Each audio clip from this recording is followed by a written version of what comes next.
Ketika Anda ada keluhan, tenaganya itu hilang, terutama saat akselerasi, dan terdengar hanya suara mesinnya saja, terutama saat kecepatan tinggi, kecepatan 60 ke atas, 80, itu bisa saja terjadi kampas kopling yang sudah tipis atau sudah aus. Nah, jadi ketika Anda mengalami hal tersebut, segera periksa kopling Anda, kemungkinan koplingnya itu sudah tipis. Nah, di Isuzu Elep ini itu terjadi hal demikian. Jadi saat akselerasi tidak ada tenaga, ketika kecepatan tinggi semakin digas itu tidak ada tenaga lagi, tidak bisa lari, malah hanya terdengar suara mesinnya saja. Istilahnya itu apa yang gereng saja. Jadi kampas koplingnya sudah tipis. Di sini terlihat ya, untuk kampas koplingnya itu sudah sangat tipis sekali.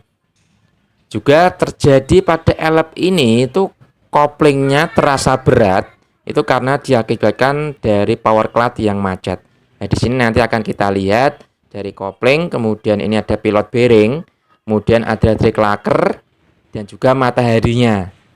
Bahasa tekniknya itu clutch cover ya, seperti ini. Kalau yang sebut itu matahari. Nanti akan kita bersihkan. Di sini terlihat ada banyak bekas kampas kopling yang terselip di dalamnya. Kemudian ada garpu atau sifok.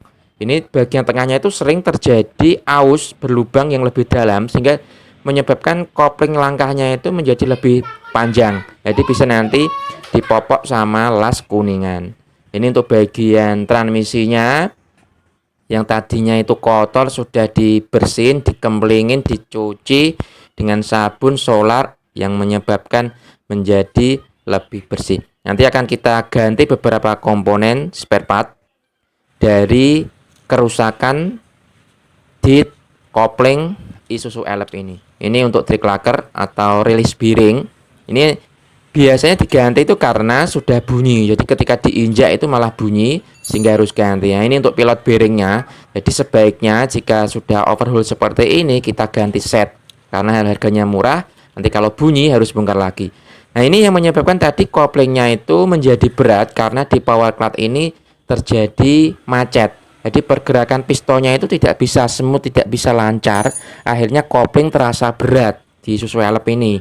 Jadi nanti akan kita ganti segelondong. Ini untuk drag lacquernya yang baru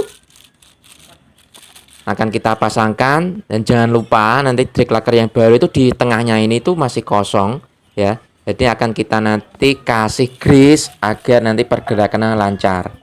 Juga untuk kampas koplingnya ini juga ganti baru agar nantinya tenaga engine saat akselerasi tanjakan untuk Isuzu Elep ini akan menjadi lebih kuat, lebih normal kembali. Untuk Anda yang belum subscribe bisa subscribe terlebih dahulu di channel Edi Saputra. Oke ya bosku. Nah, ini untuk power clutch-nya yang baru. Jadi segelondong ini akan kita pasang nanti ya. Jadi jika Anda mengalami kopling berat di Isuzu Elep, coba cek dari power clutch-nya.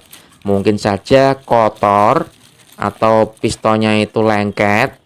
Mungkin saja nggak pernah ganti minyak kopling sehingga akhirnya nanti itu pergerakan piston yang ada di dalam sini itu tidak lancar, menyebabkan tenaga untuk menginjak dari pedal kopling semakin berat. Nah, ini untuk push rodnya, ini ada setelannya ya, bisa di setel untuk posisi langkah pendek dari panjangnya pedal kopling.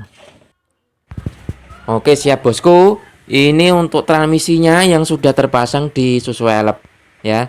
Jadi sudah terpasang semua dengan sempurna, dari kopling baru, kemudian release bearing drag lacquer baru, kemudian pilot bearing baru, kemudian power clutch juga baru. Nah, untuk tadi yang clutch cover atau matahari karena masih bagus, jadi dipakai kembali, kita pasang kembali ya. Jadi lebih hemat. Misalkan itu tidak aus ya, cukup kita pasang lagi. Meskipun tadi ada bagian samping-sampingnya yang sudah nempel bekas kampas kopling aus, nah itu kita bersihkan saja. Demikian informasi mengenai ganti kampas kopling di Isuzu Elep. Terima kasih.